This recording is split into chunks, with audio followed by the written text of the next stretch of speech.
Et je voudrais que nous lisions un passage qui est tellement connu que parfois on a l'impression que, ah oui, on le sait, on passe au-dessus. Bon, vous avez déjà entendu pas mal de prédications sur ce thème de Luc 10, les versets 25 à 37. Alors, j'aurais quand même y revenir, peut-être simplement un rappel pour nos âmes, un simple rappel, mais avec une attention. Luc chapitre 10, les versets 25 et suivants. Un docteur de la loi se leva et dit à Jésus pour l'éprouver, « Maître, que dois-je faire pour hériter la vie éternelle ?» Jésus lui dit, « Qu'est-il écrit dans la loi? Qui lis-tu » Il répondit, « Tu aimeras le Seigneur ton Dieu de tout ton cœur, de toute ton âme, de toute ta force, de toute ta pensée, et ton prochain comme toi-même. » « Tu as bien répondu, lui dit Jésus, fais cela et tu vivras. » Mais lui, voulant se justifier, dit à Jésus, « Mais qui est mon prochain ?» Jésus reprit la parole et dit, « Un homme descendait de Jérusalem à Jéricho. Il tomba au milieu des brigands qui le dépouillèrent, le chargèrent de coups et s'en allèrent, le laissant à demi-mort. Un sacrificateur qui fortuitement descendait par le même chemin, ayant vu cet homme, passa outre. Un lévite qui arriva aussi dans ce lieu, l'ayant vu, passa outre.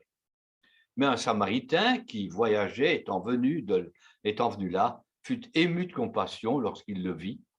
Il s'approcha, banda ses plaies en y versant de l'huile, du vin, puis il le mit sur sa propre monture, le conduisit à une hôtellerie et prit soin de lui. Le lendemain, il tira 2 deniers et les donna à l'hôte et dit, « Aie soin de lui, et ce que tu dépenseras de plus, je te le rendrai à mon retour. » Lequel de ces 3 te semble avoir été le prochain de celui qui est tombé au milieu des brigands? C'est celui qui a exercé la miséricorde envers lui, répondit le docteur de la loi. Et Jésus lui dit, va, et toi fais de même. Un récit qui est particulièrement connu. Qui n'a jamais entendu parler de cette histoire qu'on appelle l'histoire du bon samaritain? Et je suis convaincu que vous avez entendu pas mal de prédications sur ce thème. Alors, je me permets d'y revenir et je voudrais la replacer, si vous le permettez, dans son contexte. Parce que cette histoire, elle se situe au milieu d'un entretien. Il y a un entretien avec un docteur de la loi avant et il y a une conclusion avec le docteur de la loi à la fin. On ne peut pas voir simplement la parabole sans voir ce qui précède et ce qui suit. Et ce qui précède, c'est cette rencontre entre un docteur de la loi et Jésus. Et dès le début, on nous dit qu'il parle à Jésus pour l'éprouver. Il y a une traduction qui dit « pour lui tendre un piège ». Il n'est pas avec simplement cette idée de vouloir découvrir quelque chose.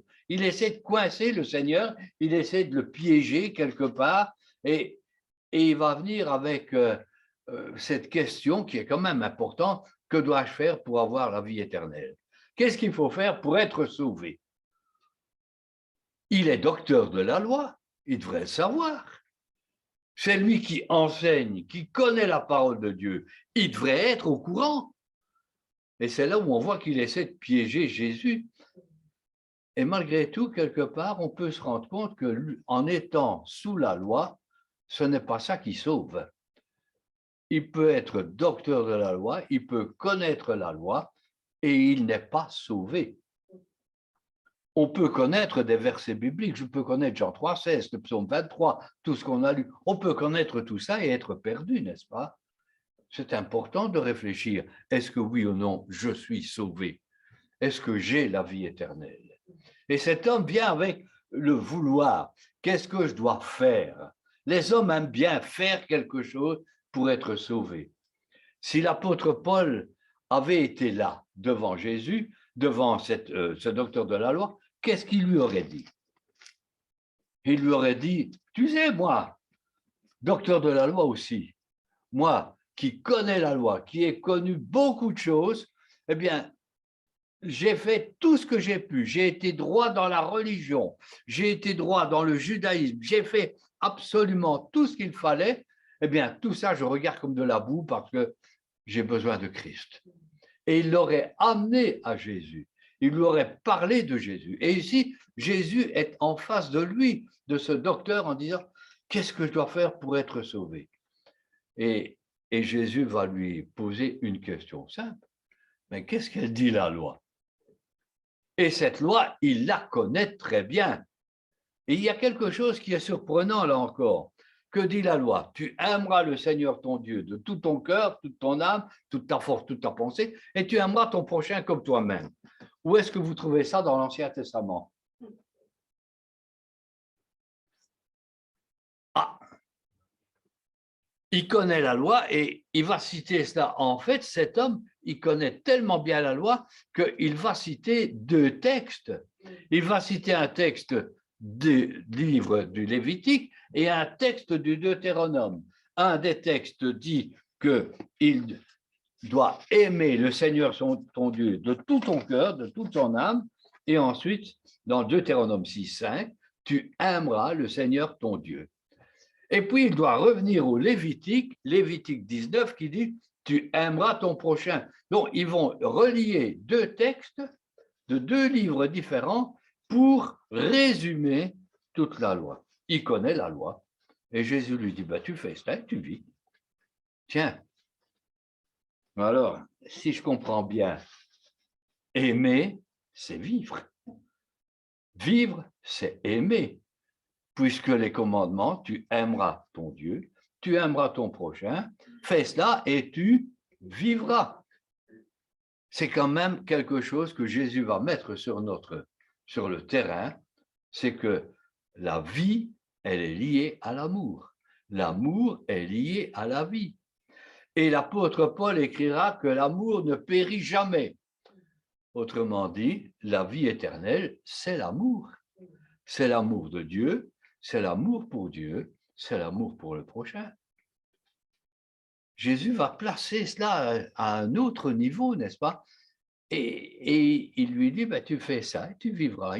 On a l'impression qu'il y a une certaine ironie, n'est-ce pas, de la part de Jésus qui veut vraiment placer cet homme sur ce terrain de l'amour, mais de l'amour vécu, vrai. Ce n'est pas de la théorie. Fais cela et tu vivras.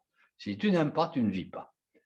Aimer, c'est vivre. Vivre, c'est aimer. Et alors, cet homme est un petit peu coincé. On imagine, n'est-ce pas, son temps de réflexion. Il se dit, ouais, mais le prochain, je ne peux quand même pas aimer tout le monde. C'est pas possible d'aimer tout le monde. Comment je peux faire? Et qui est mon prochain?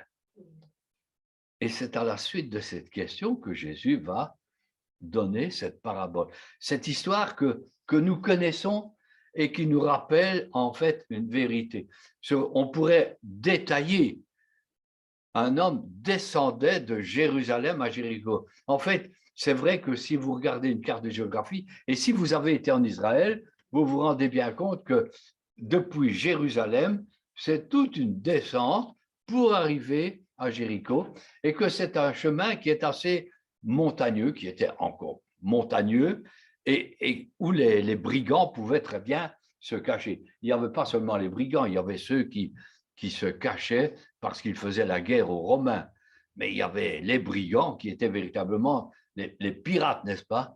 Et on nous raconte cette histoire d'un homme qui se fait attaquer, qui se fait dépouiller et qu'on laisse à demi-mort sur la route. On peut imaginer facilement le tableau. Ce qui est remarquable, c'est quand on voit arriver un sacrificateur, un homme de Dieu, un homme qui connaît la loi, un homme qui sert Dieu. Et Jésus là va, en quelque sorte, titiller cet homme, un sacrificateur passant par là. Toi, tu as tes collègues. Et qu'est-ce qu'il fait? Il passe outre. Alors on est choqué, on est scandalisé, mais en réalité, cet homme, il est coincé, ce sacrificateur. Et il est coincé entre la loi et son geste d'amour. Parce que la loi, elle interdisait, elle disait, si quelqu'un touche un mort, il est impur pendant toute sa journée. Donc cet homme, il est pris entre deux feux. D'une part, s'il veut aider, il va être impur, et s'il passe outre, on va dire il n'y a pas d'amour. Vous voyez, Jésus sait très bien qui choisir et qui désigner pour ça. Et on est parfois coincé comme ça entre la loi et le geste d'amour. Il y a parfois de ces situations qu'est-ce qu'il faut que je fasse? Quel est le mieux? Remarquez que Jésus ne le juge pas. Cet homme, il passe. Peut-être qu'il a eu peur aussi quand il a vu le bonhomme à terre, de se dire, hey, les brigands sont pas loin, je me sauve. C'est très bien pensé, ça.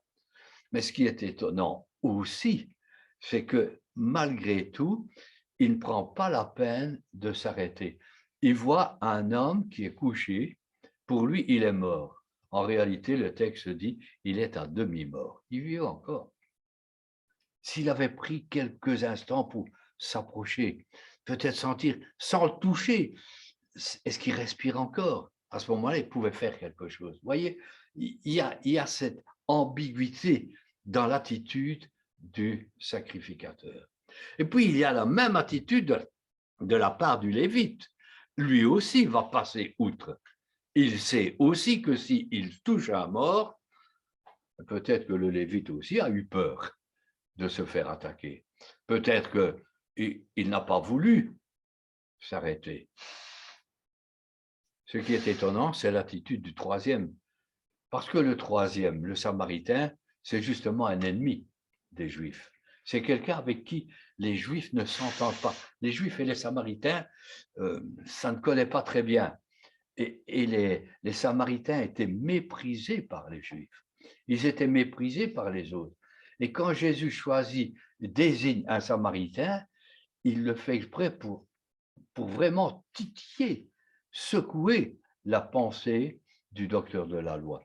Il vient en disant, le Samaritain arrive. Et qu'est-ce qu'il fait, ce Samaritain? Il s'arrête, il est ému de compassion, nous connaissons le récit, il va essayer de le soigner, il va faire beaucoup pour cet homme, il va le prendre, il va le charger sur son âne, ça veut dire que lui va aller à pied. Il va le conduire dans une hôtellerie. Vous savez, il y a quelques années, aujourd'hui c'est très facile, on appelle les secours, on appelle la Croix-Rouge, il y a un accident, tout de suite nous avons les ambulances, nous avons tout. Mais il y a quelques années, quand il n'y avait pas le système, et qu'il y avait quelqu'un qui était blessé sur la route, ou qui était là, ah, tu t'arrêtes? Ah non, je vais salir la voiture. Hein? Tu as tellement peur d'être gêné, de se salir, de se mouiller. Et parfois, c'est ce qui se passe aussi quand quelqu'un est dans la souffrance. Ça nous ennuie parfois, ça nous gêne, parce que ça nous engage, parce qu'il y a des risques. Cet homme, il ne s'occupe pas des risques. Il ne s'occupe pas, il prend le temps de le soigner sur place, il prend le temps de le charger et il le conduit dans la ville. Et là, que fait-il? Il paye pour lui, il le soigne et il paye pour lui. Vous savez, on dit il donna 2 deniers. 2 deniers, c'était 2 journées de travail. Vous imaginez le salaire de 2 journées de travail, et les savants, les archéologues, et j'ai lu que les archéologues avaient calculé ce que ça valait, que ces 2 deniers pour un blessé dans une auberge. Et ils estiment que ce qu'ils ont donné équivalait à 2 mois d'hôtel. Soins compris, 3 repas et les soins, c'était lui donner un hébergement de 2 mois en lui disant, si on a encore besoin, après je paierai encore. Il n'a pas donné simplement une petite partie, il a donné beaucoup. Il s'est investi jusqu'au bout pour aider cet homme. Et je crois que là encore, quand on regarde, il va aller très loin. Et comparativement à ce que parfois nous faisons le minimum, on a fait notre part. Et parfois, est-ce qu'on ne peut pas se dire, est-ce que je ne peux pas faire quelque chose en plus? Est-ce que je vais jusqu'au bout dans mon acte de charité dans mon acte d'amour? Ce sont des questions simplement que ce texte me suggère. Mais ce qui est remarquable, ce n'est pas seulement le fait que cet homme s'arrête, il voit un homme à terre. Qui est cet homme? On n'en sait rien. Quelle est sa nationalité? On n'en sait rien. Est-ce qu'il est juif ou pas? Il a été dépouillé de ses vêtements. Les vêtements auraient pu dire, tiens, il est juif, tiens, il est samaritain, tiens, il est romain. Simplement un homme. Quelqu'un dont on ne connaît rien. Je pense au docteur Louis Pasteur. Louis Pasteur avait dit ceci: je ne te demande pas ton nom, je ne te demande pas ta religion, je ne te demande pas ta nationalité, dis-moi simplement où tu as mal. Ça suffit. Et je crois que là, il y avait une leçon qui était très forte.